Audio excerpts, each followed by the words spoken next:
Hello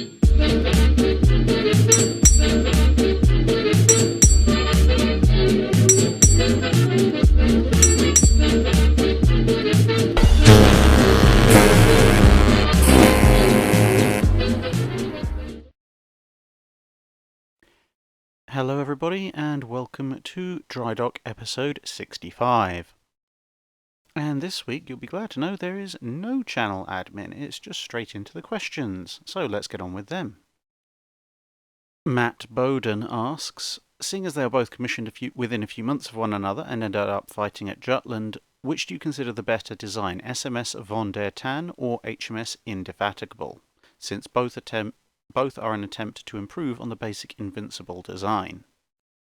For what are effectively second generation battle cruisers, which is, well, that's basically everything after the Invincible class, you have to give it to Von der Tann, hands down. I don't think there's not really that much argument about it. The Indefatigables were very slightly improved versions of the Invincibles, but the Invincibles had they were very, very well designed for what their original role was. But once they existed, by their very existence, they changed the nature of naval warfare and thus the roles that they would be playing. And so the things that made them a perfectly acceptable design in when it was just the Invincible class with the sort of 6-inch armour and the limited cross-deck firing, they didn't matter so much because they could just hold an armoured cruiser at range and pepper it with shells until it died, which is pretty much what happened at the Battle of the Falkland Islands. But any response would have to take into account the existence of battle cruisers, and SMS Von der Tann did, and was significantly better protected.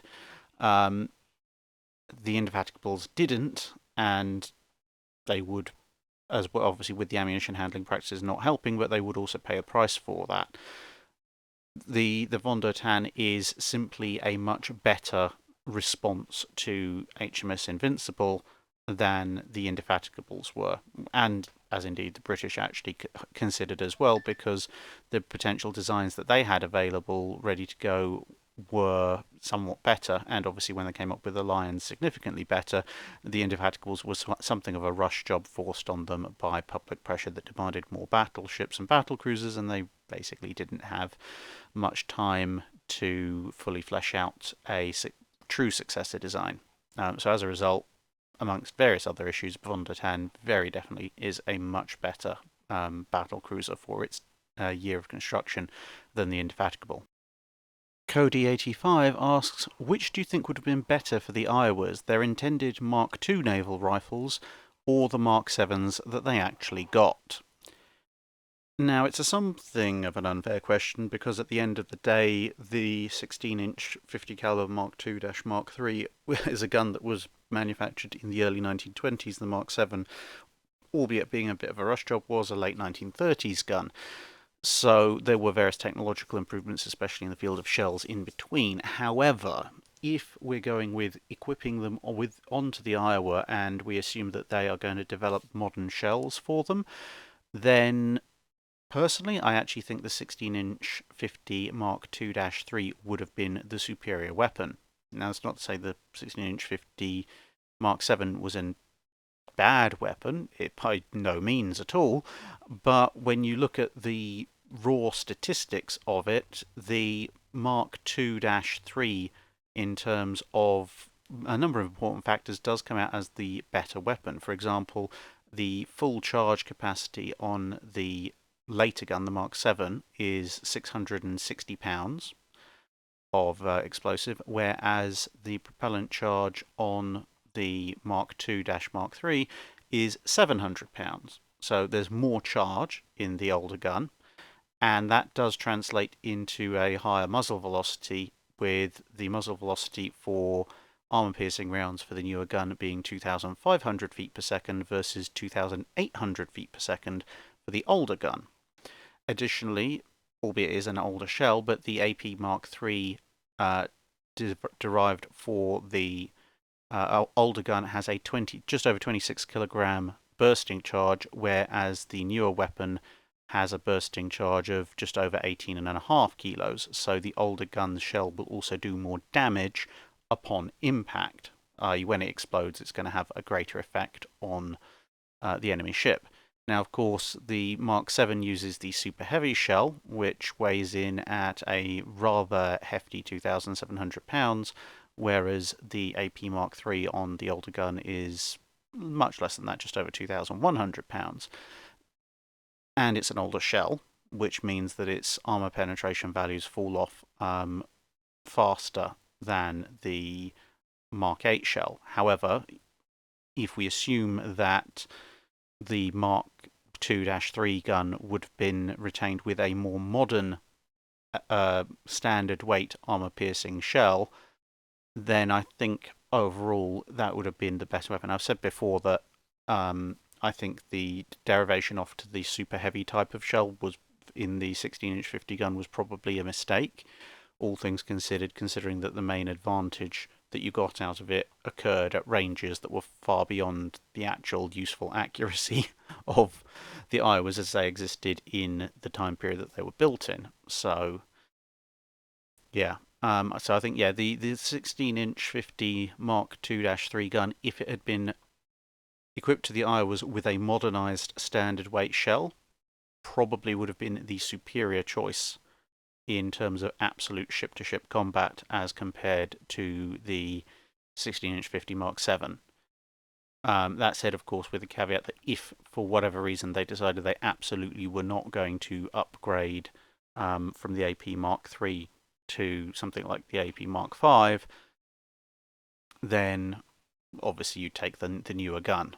But I don't see any reason for them not to upgrade to the Mark 5, at least. Lukman Hakim asks, would the Germans' 12-inch guns have caused much more massive damage to British capital ships at Jutland compared to the 11-inch guns that many of them had? Now, you do have to be a little bit careful with this one, because although the Germans used the same model of 12-inch gun on all their 12-inch gun ships in World War I, the 11-inch gun actually came in two flavours. There was a 45 caliber version on the Nassau's and Von der Tann, and a 50 caliber version on the Seydlitz, Moltke, etc. So let's take the newer weapon, the 11-inch 50, just to be on the generous side. But even so, you have to say that actually, yes, if the Germans had had 12-inch guns more universally on their battle cruisers, then and on the Nassau's as well, I guess, for what they did, they would have been able to do far more damage. Now, there's twofold reason for that. Ironically enough, very similar related to the question previously about the Iowa's guns. One of which is that the German 12-inch gun has a bursting charge that's about 27% larger than the bursting charge on the shell for the 11-inch 50, which is the more advanced of the two 11-inch guns present at Jutland. So that means, well, 25% more explosive. That's a lot more damage. So, and on top of that, you've also got armor penetration values.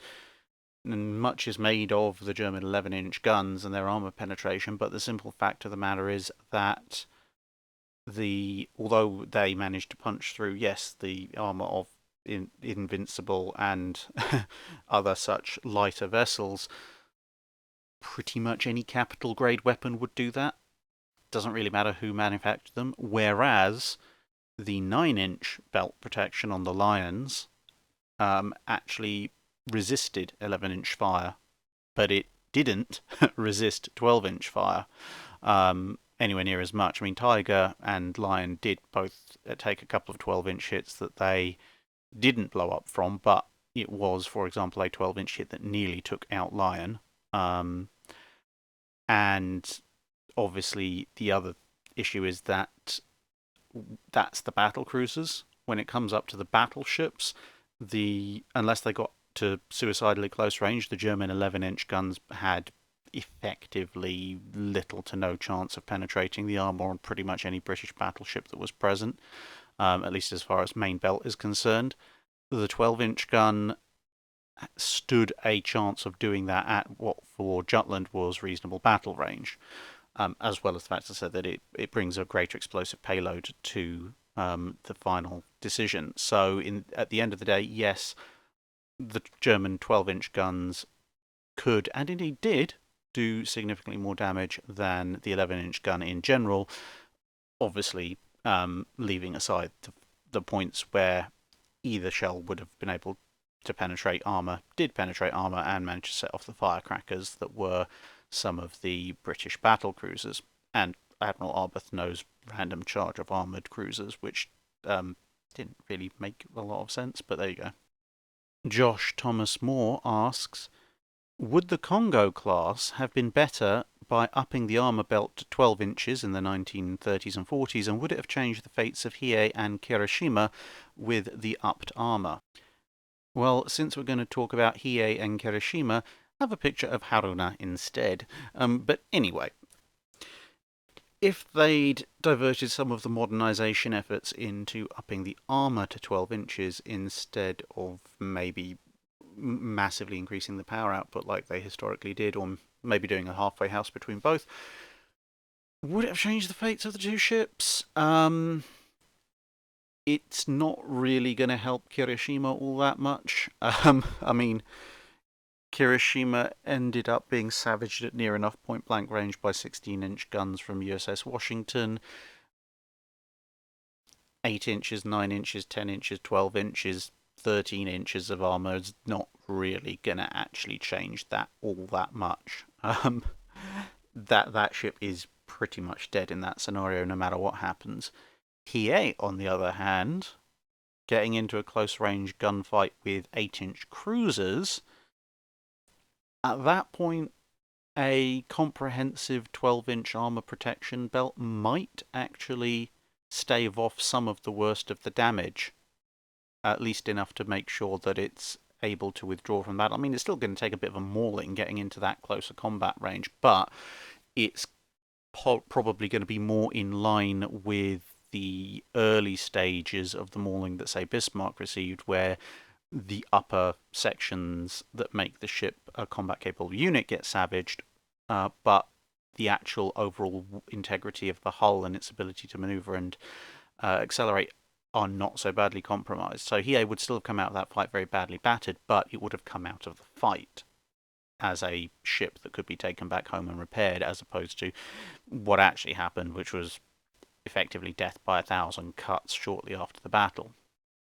Jerko J asks, the camouflage pattern on the Japanese seaplane tender Akitsushima seems strange to me. What was the purpose of the spots near the stern and the fake bow wave? So here we have Akitsushima, and you can see that it also has a fake stern wave, and you can just about see the dots as well. So the reason for this type of camouflage is basically deception, especially deception when it comes to things like submarines. The idea of the false bow wave, and stern wave for that matter, is that obviously ships throw up bow waves when they're moving at a fair bit of speed, and so at a distance, with the fake one, it gives the idea that the ship is actually moving at considerable speed, when, as you can see in this particular picture, it's not actually moving very fast at all.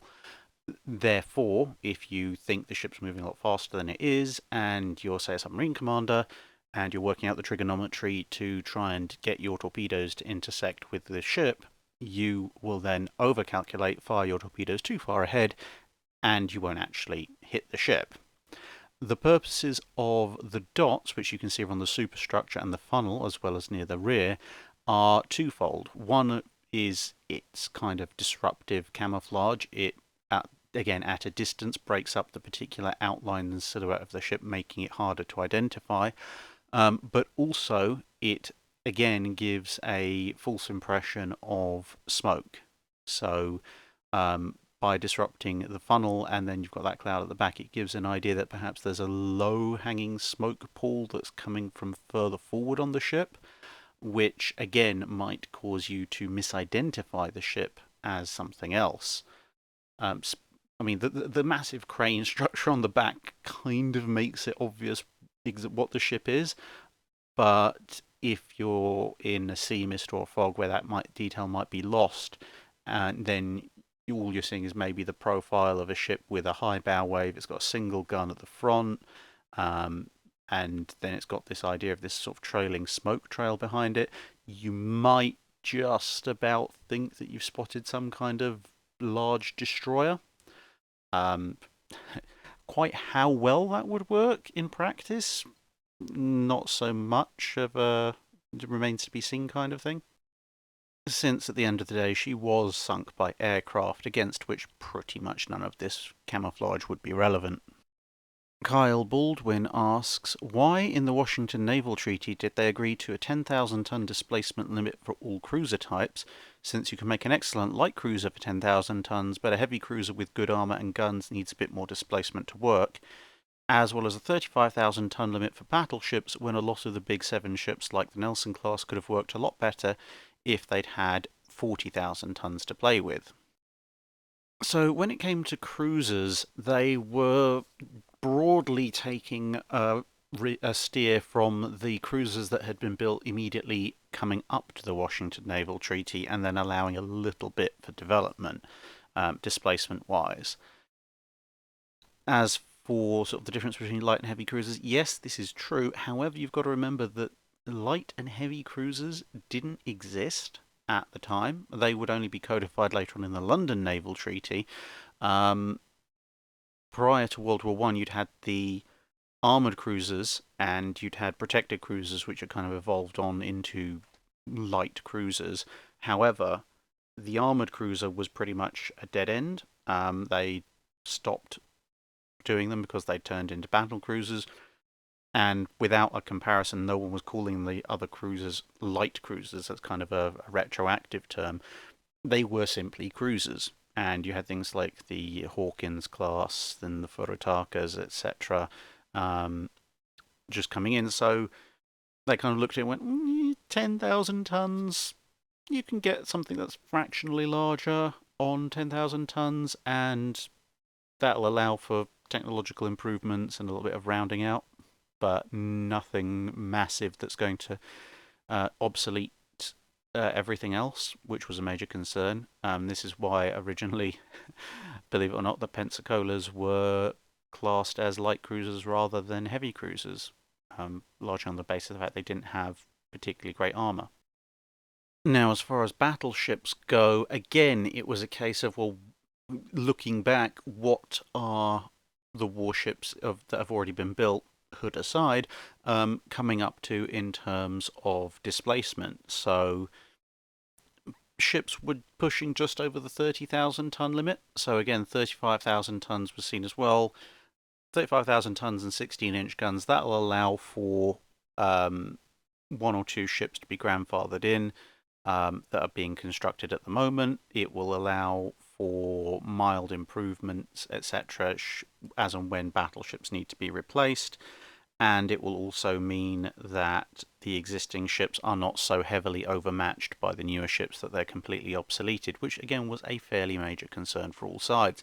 Because if you'd put it up to 40,000 tons, then rather than getting something like a Nelson or similar, you could actually have started to see slightly reduced versions of something like a G3, or possibly something like a Tosa coming in, and those ships would so severely even in a sort of watered down version, would so severely overmatch the previous ships that you'd very much create a 2-tier fleet amongst the major powers of the sort of maybe a squadron or so of really powerful ships, and everything else is second rank. And given the objectives of the Washington Naval Treaty, that wouldn't actually work, especially for the Americans, because remember, they wanted this 5-5-3 scenario specifically to ensure that Japan and the UK couldn't team up against them in overwhelming numbers and power. If you've allowed everyone to get, say, a squadron of 40,000 tonners built, then although even if they agree to the 5-5-3, in terms of battleships that actually matter, which is what everyone was thinking of in terms of the Washington Treaty, it's actually the 2-to-1 outnumbering that the US doesn't want. And everyone was trying to save a bit of money as well. So that's why the 35,000 ton limit was put in. It was seen as a natural extrapolation of what had previously been built as opposed to what they were building at the time. And it was designed specifically to make sure that the fleets couldn't be obsoleted. They did allow separately for improvements to things like torpedo defense and anti-aircraft that would push a ship theoretically over the limit, as long as that ship that was being pushed over the limit was a refit of a pre-existing class. Voldor asks, I noticed the E on one of the funnels in the video for the Pennsylvania class. I recently visited the New Jersey in Camden, and she also has that E. What does it signify? Well, here's the E in question, being sported in the interwar period by USS Arizona, of course one of the two Pennsylvania class.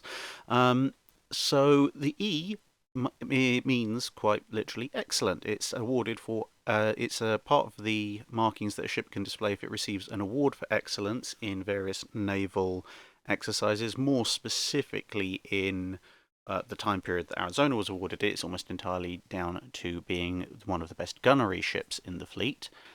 So, yeah, that's where it comes from. Obviously, these days, gunnery is not necessarily so much of a major focus in the US Navy, but E's can be awarded to ships which have excelled themselves in other categories in terms of their functionality as combat vessels. So that's what it's for. It's basically like the battleship version of a nice gold star that you get in your school book when you do something really good, really well. Plenty of bragging rights, and may cause a few fistfights in shore leave in various bars, especially if the other ship's crews feel that you somehow cheated, which of course they inevitably will. Sir Garland Tyrell asks, to what extent did the Standard Class doctrine limit the development of US battleships, and do you think it was worth it for the benefits associated with a uniform fleet? In short, was the Standard Class doctrine a net positive or negative? Well, any question about the Standard Class does give me an excuse to break out one of my favourite naval photos of all time, so here it is. Anyway, net positive or negative, I think it's one of these things where the answer is actually both, but depending on the time period that you're in. For what you could perceive at the start of the Standard Class run, so sort of early 1910s, the idea was very definitely a good one and was a net positive during the most of the 1910s whilst they were constructing all their various classes of ships, because at the end of the day 21 knots was a not terrible fleet speed. It was a fleet speed that most of the other major fleets were pretty much on a par with, and having that additional sort of uniform guns, uniform maneuverability, etc., etc., would definitely have given the US fleet an edge in sort of tactics and maneuvering and calculating gun angles, etc., especially given the fact that due to congressional limitations, they couldn't make single squadrons of single classes of ships, so the interoperability was very definitely needed. However, I think it was allowed to run a little bit too long in the tooth. You had the Queen Elizabeth coming out pretty much around about the same time as the early standards, and they were pushing the speed envelope quite considerably. Firepower-wise, ignoring shell quality issues with the British in the early part of their careers, and on the American side, the fact the guns were so close together they caused major accuracy issues during their initial service. But just looking at the raw numbers, 12 14-inch guns versus 8 15-inch guns is kind of, well, you pay your money, you take your choice with the main armament in that respect. But when it comes to speed, I think this is where the sort of continuance of the 21 knot standard probably begun to get a bit long in the tooth, because you had the follow-ons, you had the Revengers in the Royal Navy, and even the second two planned Bayerns, the Saxon and Württemberg, they were all over 21 knots. The Revengers came in at 23. Saxon and Württemberg were designed for 22 to 23 knots, and that was pretty much picking up on a trend of an increase in battle line speed, and that's obviously discounting the battle cruisers. So at that point, that's when I think you started to get a little bit of deviation away from what would be ideal. The upgrade to 16-inch guns, I wouldn't necessarily say the standards missed that particularly because, well, you had Nagato, but Nagato was kind of the lead ship for that kind of new standard. And the US responded with the Colorados, which are basically standards with 16-inch guns. So that, in as much as that is concerned, obviously they'd abandoned the 14-inch uniform armament, but it was a perfectly reasonable response.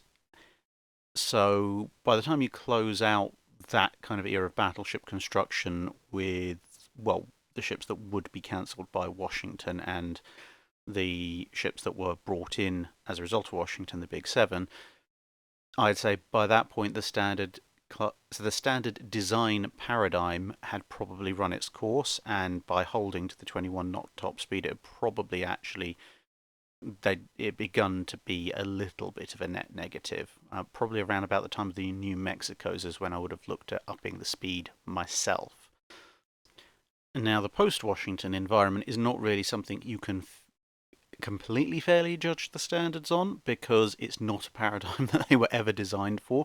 Given the speed of technological innovation from the time Dreadnought was launched up until the Lexington, South Dakotas, G3s, N3s, and Tosas and Amagis were cancelled, that pace of development was so rapid you could quite easily expect that the standard class as a whole probably wouldn't have lasted too much longer.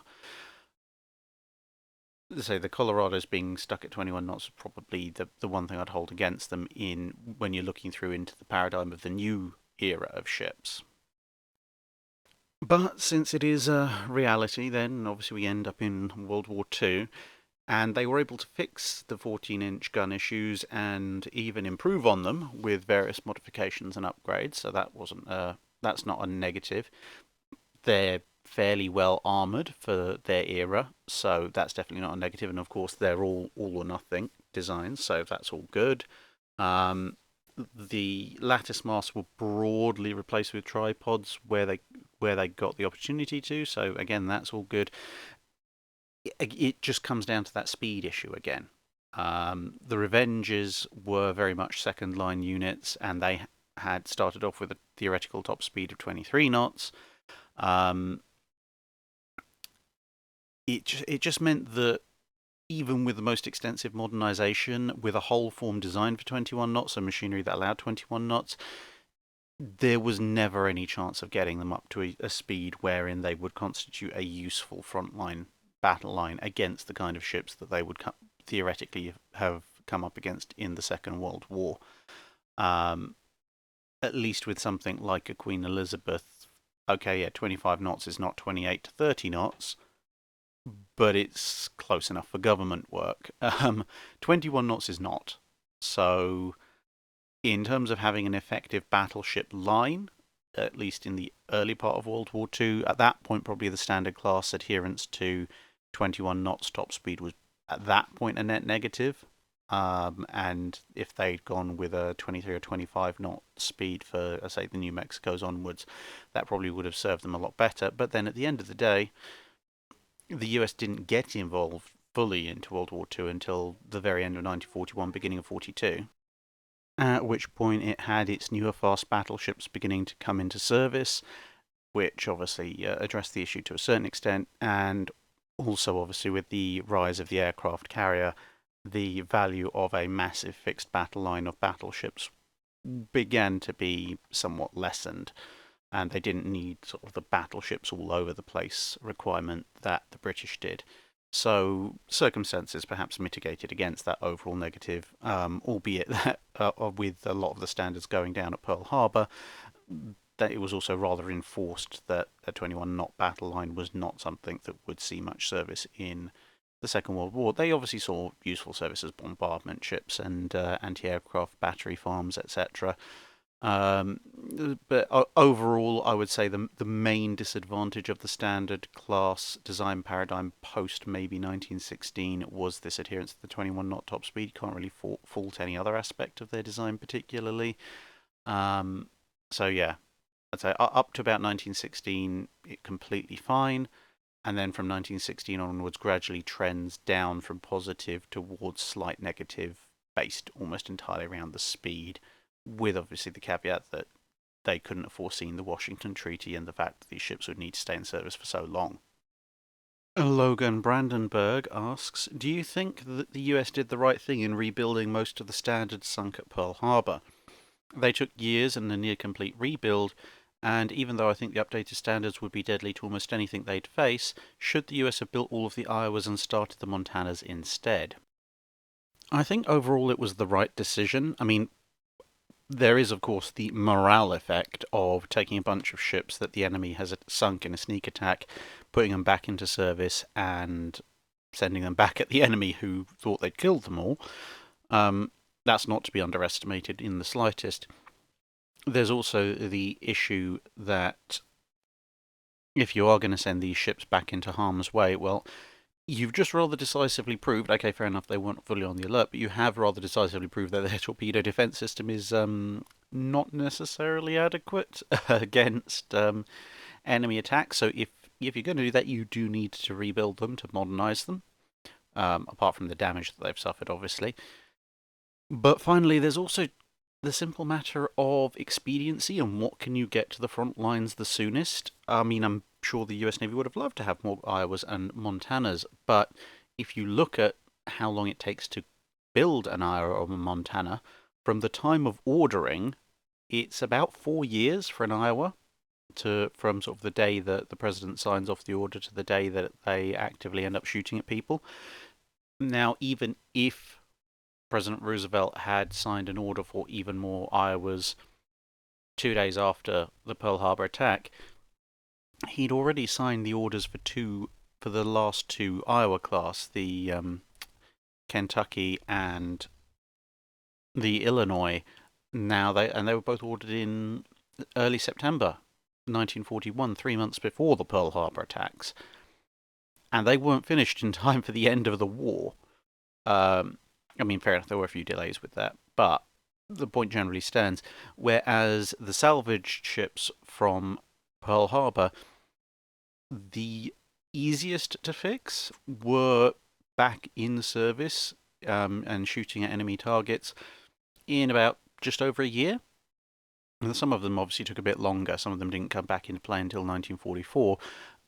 But still, all of the rebuilds were in service and usefully contributing to the war effort with at least sort of 8 to 10 months to go in the war, even for the latest of them. And some of them obviously saw out the bulk of the actual US aspect of the World War II operations in active service, having been refitted. So it's like, yeah, you love to have more Iowas, but what's better? Is it better to have a bunch of modernized standards trickling in during the war and actually doing something, or is it better to leave them where they lie and order instead a bunch more Iowas, only then to not get any of them before the war ends?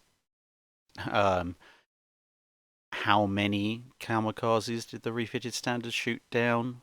Battle of Surigao Strait, for example. How many lives did that save? And how many lives were saved by their shore bombardment missions? All of that is stuff that you wouldn't have if you hadn't refloated and refitted the standards. So in that context, I think refloating and refitting the standards was pretty much the only sensible thing to do at that point. Biscuit asks, what is the point of the Roberts-class monitor? Couldn't they just use an R-class battleship for the same role? Not entirely, for a number of reasons. So the Roberts-class used up some spare 15-inch gun mountings. The Royal Navy had something of an embarrassment of spare 15-inch gun mountings lying around, mostly thanks to the conversions of the Glorious and Courageous and a number of other spare guns they had lying around for various reasons. So with the Roberts class, you actually get some use out of those guns, which you wouldn't do otherwise. But also, the monitors are smaller, shallow draft vessels, so they can go places that an R-class battleship can't. They're significantly better defended against submarine attacks, which, to be honest, if you're doing a coastal bombardment operation near an enemy-held location, are going to be a fairly significant issue, as will be airdrop torpedoes. And for the majority of the Second World War, the R-class, although they're not necessarily the world's best frontline combat ships, they are still very useful in second line roles that don't involve shore bombardment. So convoy escorts to scare off the Scharnhorst and Gneisenau. They also have a semi-useful role backing up the Royal Navy's battle line in the Mediterranean for a while. They had various pot shots at various Vichy French holdings, and there was even obviously that little part of the war in the Pacific and Indian Ocean where they formed the bulk of the battle strength of the Royal Navy as it tried to fend off the Japanese from taking over the Indian Ocean. So the R-class were actually in fairly high demand for all those roles, and none of those roles you'll notice involve shore bombardment, and a monitor can't do any of those aforementioned roles either. So yes, in theory you might be able to get away with using an R-class for some of the operations to use the Roberts class for, but one, the R-class would actually be more vulnerable, and two, you would be pulling the R-class away from a much more important role which you needed to fulfill. So by building the Roberts class, you could have your cake and eat it as well, in that you could have your R-class out doing deep oceanic operations, but you could still get that lovely 15-inch gunfire support. Rob Jaskula asks, does Jutland go differently if one were to swap Beatty and Hipper's commands, since it appears that Hipper was a far superior sailor and commander, and one surmises that Beatty knew it? And with apologies to the German viewers, I think Hipper's first reaction to this would have been something along the lines of, Was habe ich getan, das zu verdienen? Warum, Herr? Wie habe ich dich verärgert?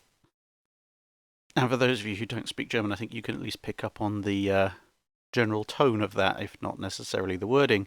But anyway, yes, if Hipper was placed in command of Beatty's battle cruisers, I think it's going to depend on exactly when, because some of the things that he would definitely change are not things that he can change if he suddenly dropped in right at the start of the Battle of Jutland. If he's instead dropped in as commander, say, a month or two before, well, for one thing, the whole stack ammunition in the gun turrets and try and go for maximum rate of fire is something that the Germans have already encountered and already learned the lesson of at Dogger Bank when Seydlitz took such a massive hit and nearly exploded.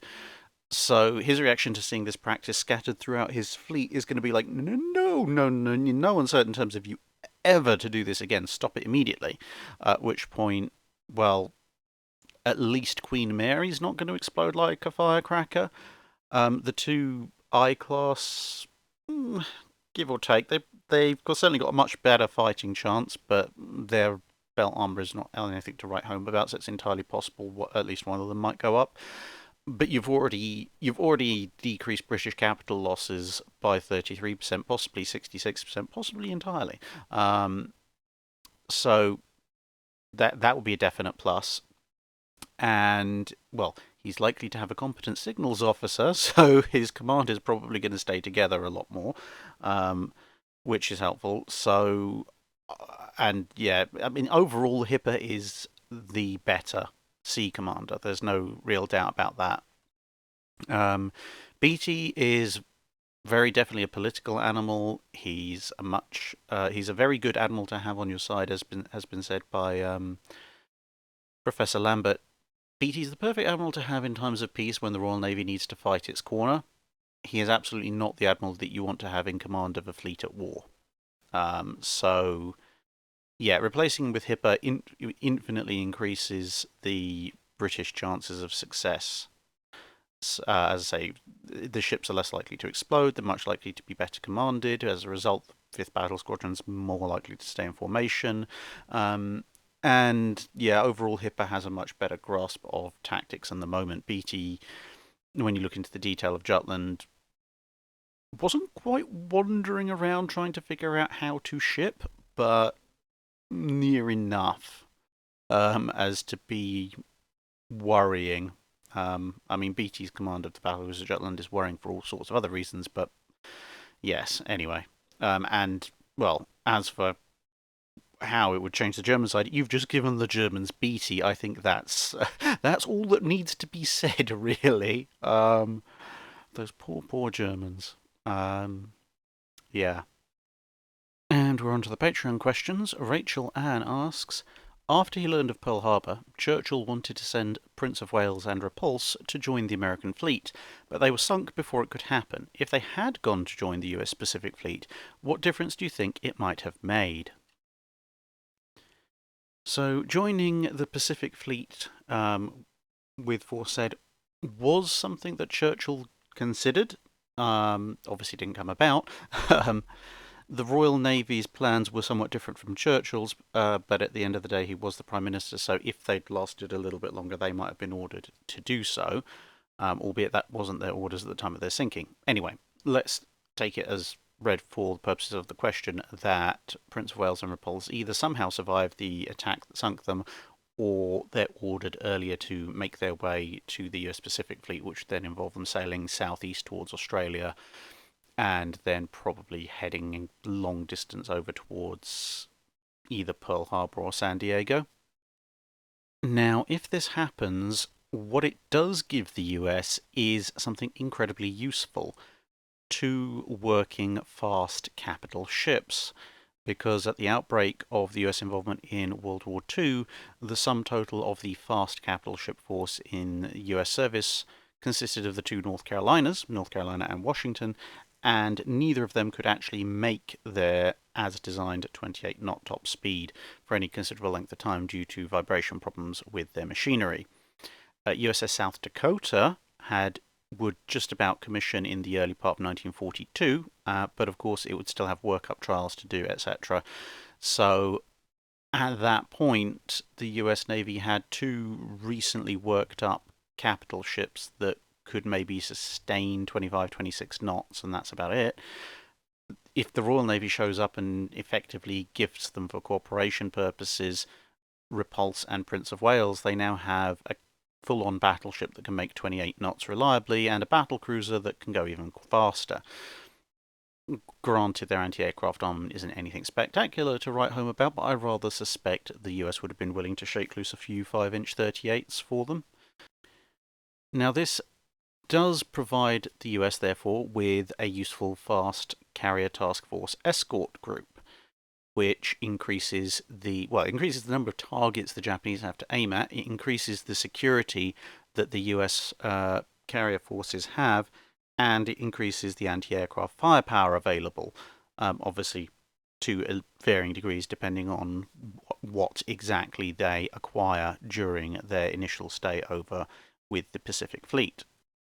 So the interesting things that could occur would, of course, then be that both ships would be available as escorts for Coral Sea and Midway. They're not going to affect the fall of the Philippines or ABDA Command, etc., because, well, they're stuck on the other side of the ocean at this point. But, as I say, Coral Sea and Midway, there's now two capital units escorting the US carrier forces.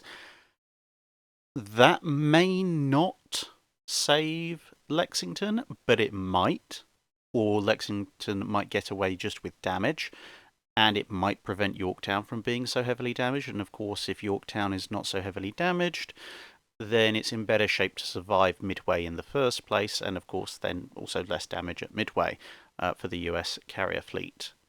Which means that after Coral Sea and Midway, you might have a US carrier fleet that has at least one, possibly two carriers still around, and others that are either less damaged or not damaged at all.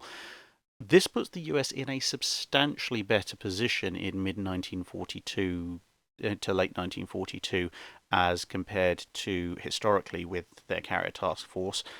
I mean, the Prince of Wales and Repulse aren't going to help sink any Japanese carriers very likely, but it will make the US end considerably stronger.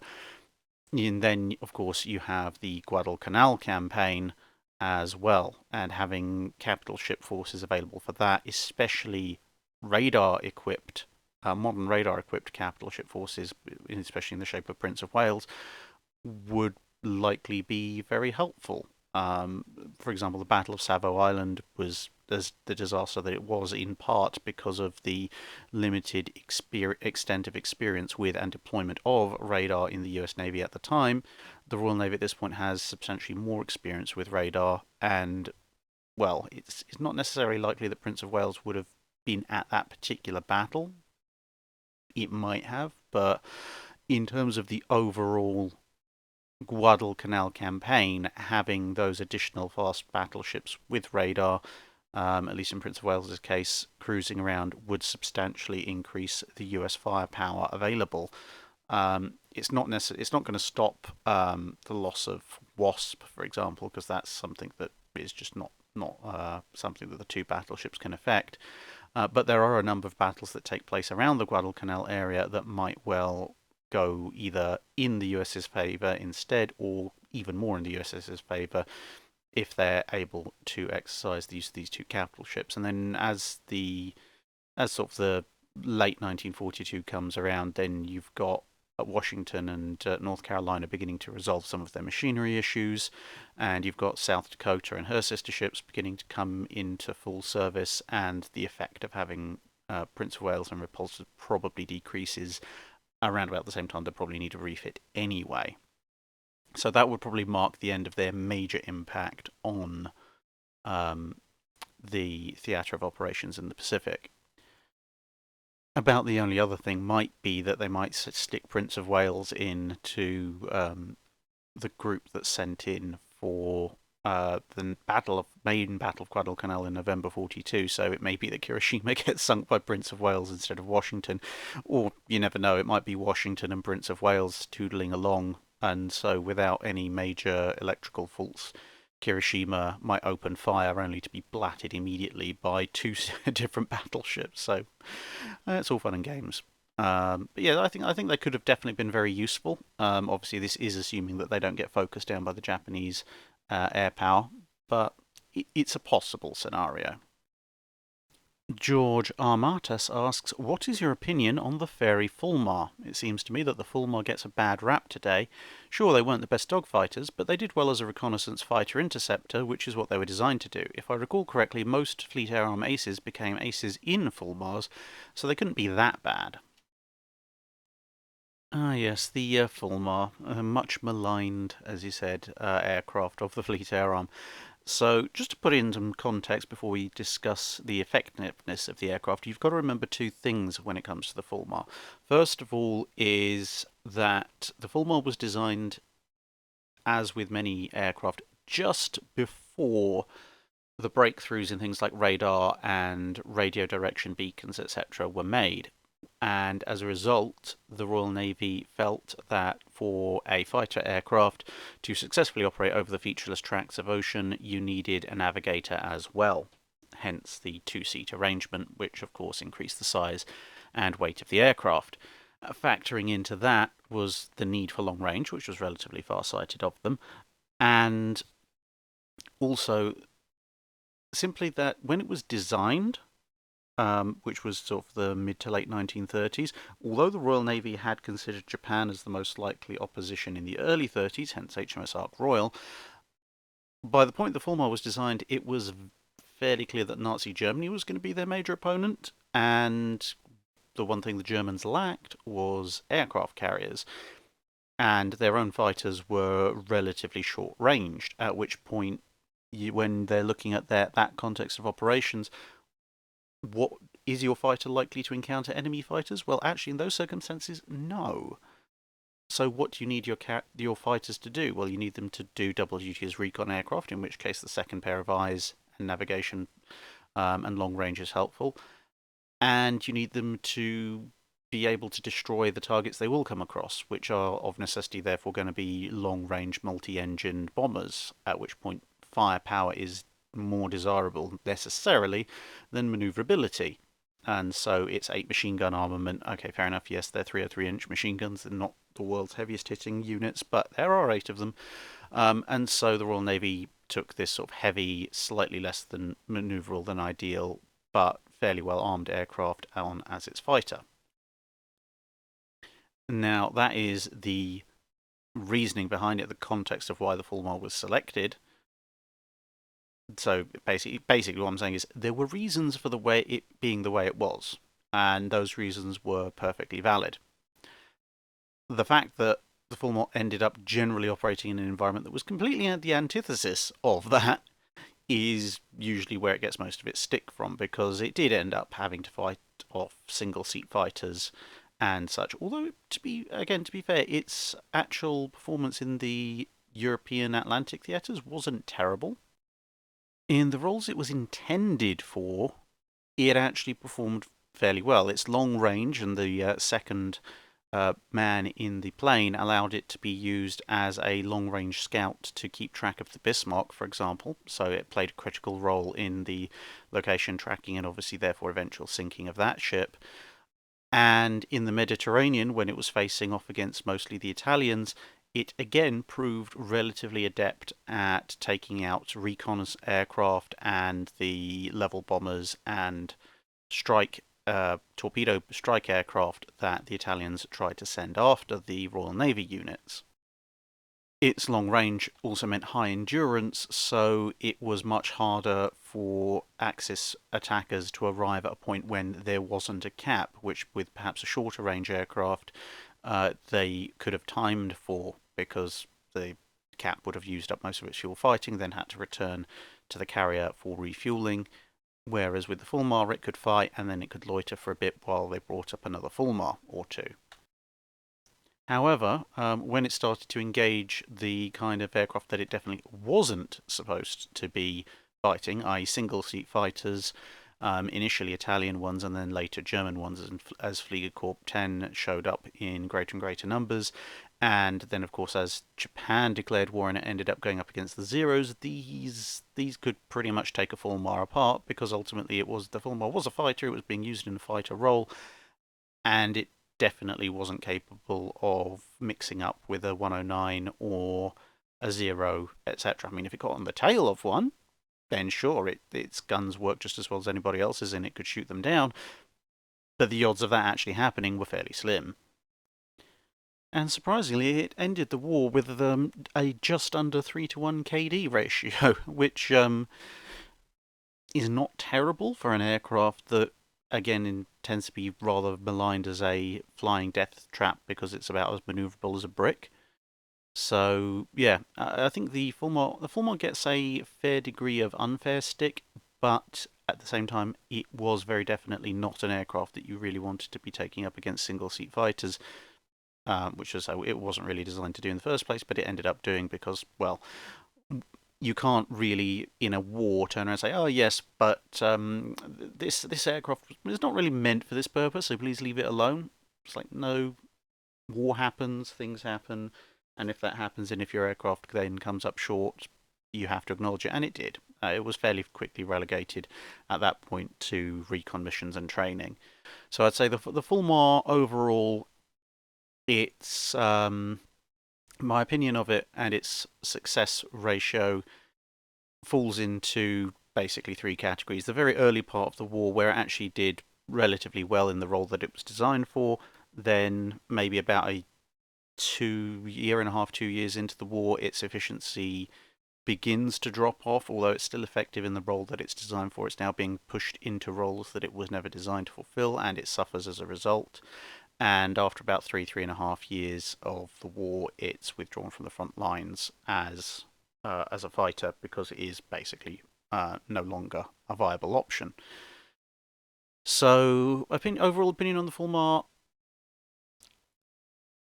it was good at what it was designed to do, but World War II was not the combat theatre generally that it was designed to work in, and as a result, after a while, it did begin to suffer. So, as with many other pre-war weapons designs, whether they be aircraft or tanks or whatever, it had a limited span of opportunity and it to be useful, and it was perhaps pushed beyond that by probably late 41, early 42, and probably should have been pulled a little bit earlier than it was. TC Green asks, can you recommend any books that cover the age of sail ships that the space shuttles were named after? So the Columbia Rediviva, HMS Challenger, HMS Discovery, HMS Endeavour, and of course the Atlantis. So Atlantis is named after a Woods Hole Oceanographic Institution vessel, so that's outside the age of sail, which I think you noted in your question. So looking at the others, if you're looking at Discovery and Endeavour, well, they're the two ships that served under Captain Cook on his various exploration voyages around the Pacific and Indian Oceans. So for the Endeavour, I would recommend the book Endeavour, the Ship and the Attitude That Changed the World. And that particular book is published by an author called Peter Moore. So that's a pretty good book about Endeavour and its voyages. The Discovery doesn't really get that much attention since it was part of a two-ship formation with Cook, of course, on the Resolution on his third voyage. So in that case, I'd have to say just, well, pick up any decent book about Cook's voyages, in particular Cook's third voyage. Discovery doesn't get too much recognition beyond that, so that's pretty much all the recommendation I could make on that. For the Challenger, I'd recommend The Silent Landscape, The Scientific Voyage of HMS Challenger, as it appears to be pretty much the only relatively recently published and therefore easy to get hold of semi-decent book describing the Challenger expedition, for which it is so famous, and for which obviously the shuttle was named. And as for the Columbia Rediviva, there's not really that much. Unfortunately, there's books that cover aspects of her voyage, and there's books that cover the areas that she voyaged through and make mention of her, but realistically speaking, the only one that covers the entire voyage itself is, in the wonderful manner of 18th and 19th century books, The Voyage Around the World Aboard the Ship Columbia Rediviva and the Sloop Lady Washington, 1787 to 1789, which, should come as no surprise, was written by someone who actually took part in that. If you can get a reprint or a digital copy of that, it's probably about the only thing that's going to cover the entire voyage in any considerable detail, but obviously be prepared for late 18th century's prose. And finally for this week, Mechathulu asks, if completed, how would the Graf Zeppelin and its air wing have compared to other fleet carriers of the period? Now, the big question about that is, where exactly do you consider Graf Zeppelin to be in terms of period? Because if you look at it in terms of when the ship was first ordered, you're looking at an early Illustrious class, or a Yorktown, or a Shikaku class. It was then, of course, delayed, so then if you're looking at kind of, well, but the time period that it could likely have come into service if those delays hadn't occurred, then you're actually looking at the late in Illustrious, i.e. the Indomitable, the slightly modified version. On the American side, you're looking at either Hornet or possibly even pushing in towards the Essex class. And for in Japanese terms, you're looking at, well, probably still the Shikakus at that point, because there's not really much in Japanese fleet carrier terms between the Shikakus and Taiho is much too late unless the Graf Zeppelin comes in really late in the war, at which point you're looking at Implacables and Essexes as well. But if we take, say, a late 41, early 42-ish period, how would she compare to contemporary aircraft carriers? Not especially well. Which is another wonderful example of German inefficiency when it comes to designing ships. Full load displacement just short of 34,000 tons, so she's pushing towards Essex class displacement levels. But she's got an air group numbers wise that's comparable with an Illustrious, but she's not got the armour to compete with an Illustrious. I mean, she's got the gunpowder. The Graf Zeppelin will beat any other carrier going, except for maybe the Lexingtons in a straight-up gun duel, but it's an aircraft carrier. You don't really want your aircraft carriers getting in a gun duel in the first place. So yeah, it's much larger than an Illustrious or the Indomitable for a similar size of air group, but it's not as well protected, albeit it's a bit faster.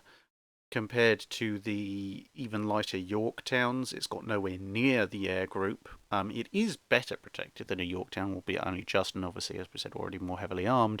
But in a carrier engagement, the Yorktown's just got so many more aircraft. The Shokaku's pretty much a similar story.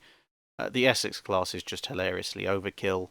And the Implacable has a bigger air group and is more heavily armoured.